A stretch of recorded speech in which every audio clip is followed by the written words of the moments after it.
This lesson is designed to help you pass a high-stakes test, like the ASVAB or the math part of the ACT, the Praxis, the NCLEX, and I assume that if you're watching this and you want help to pass one of those high-stakes tests, you're probably not a math lover.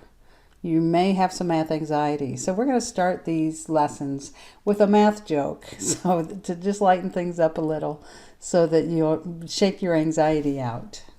What do you get when you cross a dog and a calculator? A friend you can count on. All of these high-stakes tests have a free online practice test. You can usually find some practice tests in Khan Academy and some other places like that too.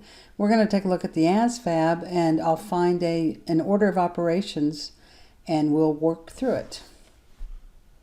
So I happen to know that number 6 is order of operations. So here I wrote it out. This is the problem from the ASVAB. The first thing we do is rewrite the problem and get rid of any subtraction and division. So we've changed the -7 to +7, and we've changed the divided by 4 to times 1/4.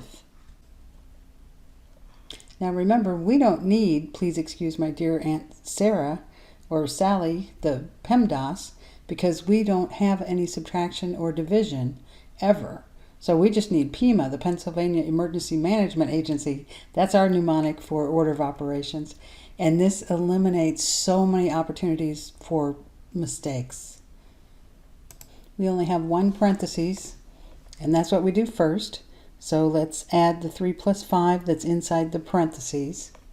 The -7 times 8 times 1/4 can be done in any order we want for that multiplication, because multiplication is commutative and associative, which means you can move them around just within themselves, or you could group them any way you want. And I think I'd much rather have a 2 in my problem than a 56. So I'm going to take the 8 times the 1/4 for the next step. We had one more multiplication we have to take care of. So the -7 times 2 gives us -14. And now we're left with all addition. And with addition, we can do things in any order we want.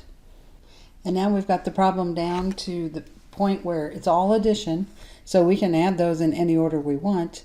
I like smaller numbers better than I like big numbers if I have to do something with them. So I'm going to do the -14 plus 2 first. So we have 26 plus -12.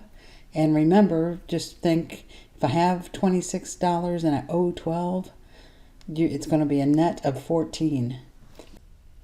So if you remember, this was on the ASVAB, so we choose 14. And most of these tests will show you how to work it out. And you'll notice that almost all of the tests and the instruction, Khan Academy, see, they even write PEMDAS there to show you, and they leave the subtraction in, they leave the division in, but that is one of the number one things that makes people miss these. So go with PEMA, not PEMDAS. So right here is where you would miss it if you were trying to use PEMDAS, because a lot of people think, because of the mnemonic, that addition comes before subtraction, and they would do 26 minus 16, which is the wrong answer. So in review, first go through and change all subtraction to plus the opposite, and change all divide to times the opposite. And if you don't understand why, go back and we've got a couple very short videos on that. And doing that, it not only saves you on order of operations, but that eliminates some of the most common mistakes, a lot of the most common mistakes that people make in algebra. And now you won't have any subtraction or division, so you don't need PEMDAS, which confuses people and makes them miss problems. Use PEMA for your mnemonic. So let's end with a joke. So the surgeon says to the nurse, "I have so many patients, who do I work on first?" And the nurse answers, "Well, that's simple, just follow the order of operations."